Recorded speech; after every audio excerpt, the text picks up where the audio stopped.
ಸರ್ಕಾರದ ಹಣವನ್ನ ಯಾವ ರೀತಿಯಾಗಿ ಲೂಟಿ ಮಾಡ್ತಾರೆ ಅನ್ನೋದಕ್ಕೆ ಹೇಳಿ ನಾನು ಸ್ಪಷ್ಟ ಉದಾಹರಣೆಯನ್ನ ತೋರಿಸ್ತೀನಿ.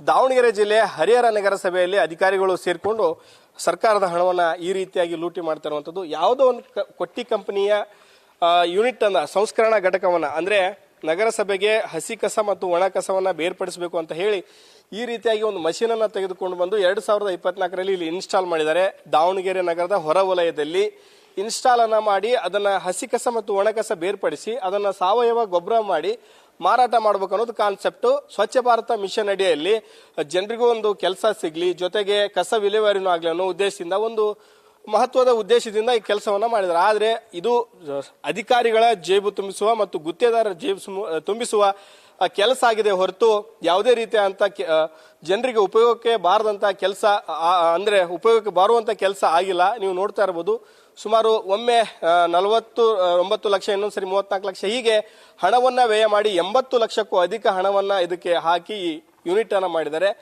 ಇದು ಬಂದಾಗಿನೇ 2-3 ವರ್ಷ ಆಯ್ತು. ಏನು ಆರಂಭದಲ್ಲಿ ಒಂದು ಕಸ ವಿಲೇವಾರಿ ಮಾಡ್ತೀವಿ, ಬೇರೆ ಬೇರೆ ರೀತಿ ಮಾಡ್ತೀವಿ ಅಂತ ಹೇಳಿ ಇದು ತುಕ್ಕು ಹಿಡಿದಿರುವಂತ ದೃಶ್ಯವನ್ನ ನೋಡ್ತಾ ಇರೋದು. ಎಲ್ಲ ರೀತಿಯಾಗಿ ಈ ರೀತಿಯಾಗಿ ಅದೇ ಧೂಳು ತಿಂತಾ ಇದೆ. ಇದನ್ನ ಹಸಿ ಕಸ ಒಣ ಕಸ ಬೇರೆ ಮಾಡಬೇಕು ಅಂತ ಹೇಳಿ ತಂದಿದ್ದು.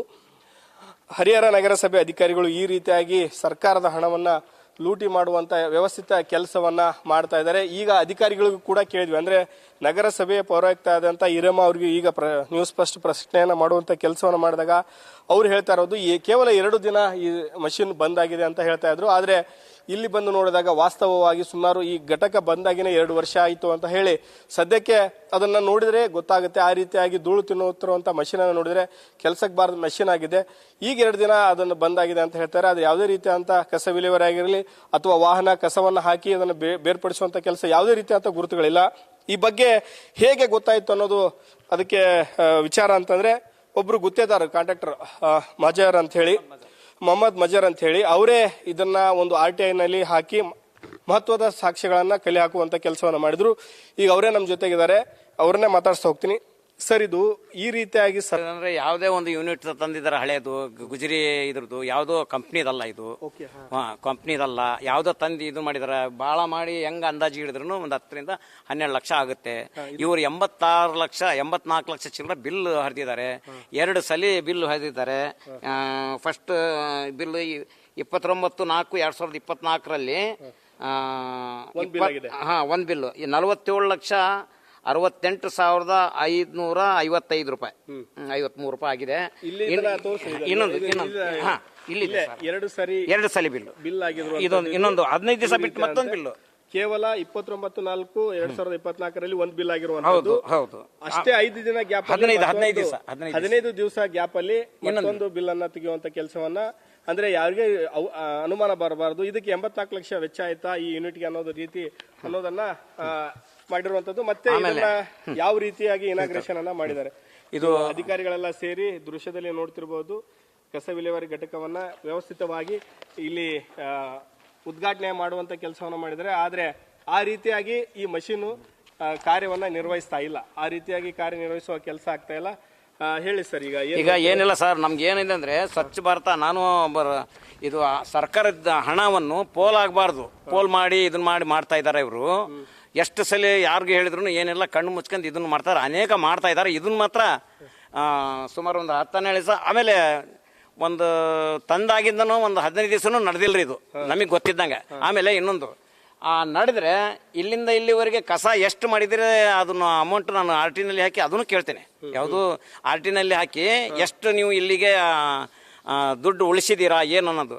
ಈಗ ನೋಡ್ರಿ, ಈಗ ಟೈಮ್ ಎಷ್ಟಾಗಿದೆ, ಯಾರು ಒಬ್ರು ಇಲ್ಲ ಇಲ್ಲಿ, ಯಾರು ಲೇಬರ್ಗಳು ಯಾರು ಇದು ಮಿಷಿನ್ ಜವಾಬ್ದಾರಿಯರಾಗಲಿ ಯಾರಾಗಲಿ ಕಸ ಒಣಗೋದು ತೆಗೆಯೋದು ಹಸಿ ತೆಗೆಯೋದು ಎಲ್ಲಿದೆ? ಗುಂಪಿ ಎಲ್ಲರೂ ಇದೆ ನೋಡ್ರಿ, ಕಾಣ್ತಿತ್ತೇನೆ, ಏನೇನು ಇಲ್ಲ, ಕಣ್ಣು ಮುಚ್ಕೊಂಡು ಕುಂತಿರ್ತಾರೆ.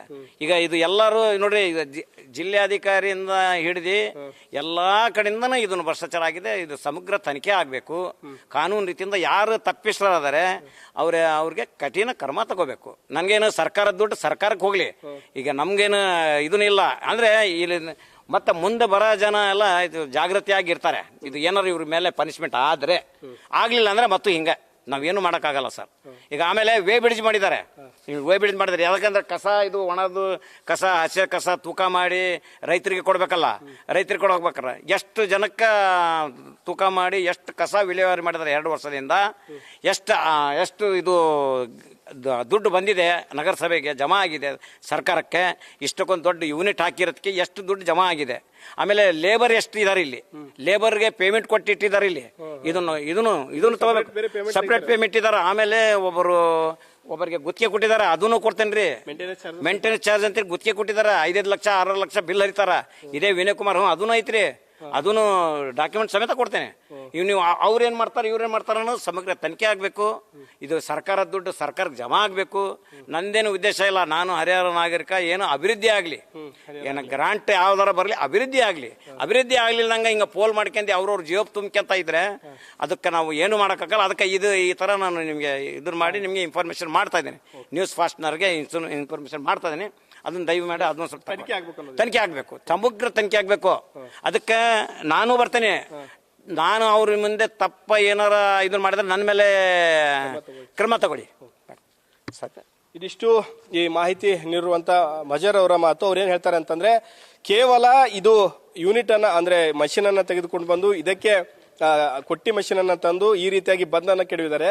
ಜೊತೆಗೆ ಇಲ್ಲಿ ಸಿಬ್ಬಂದಿ ವೆಚ್ಚ, ಜೊತೆಗೆ ಇದನ್ನು ಸಾಗಣೆ ವೆಚ್ಚ, ಈ ರೀತಿಯಾಗಿ ಮತ್ತೆ ಇದ್ರದ್ದು ಮೇಂಟೆನೆನ್ಸ್, ಪ್ರತಿ ವರ್ಷ ಮೇಂಟೆನೆನ್ಸ್ ಚಾರ್ಜಸ್ ಅಂತ ಹೇಳಿ ಒಬ್ಬನಿಗೆ ಬೇರೆದವ್ರಿಗೆ ಒಂದು ಟೆಂಡರ್ ಅನ್ನ ಮಾಡಿ ಅದಕ್ಕೂ ಹಣವನ್ನ ಲೂಟಿ ಮಾಡುವಂತ ವ್ಯವಸ್ಥಿತ ಕೆಲಸ ಆಗ್ತದೆ. ಇದ್ರ ಬಗ್ಗೆ ಸಮಗ್ರ ತನಿಖೆ ಆಗಬೇಕು.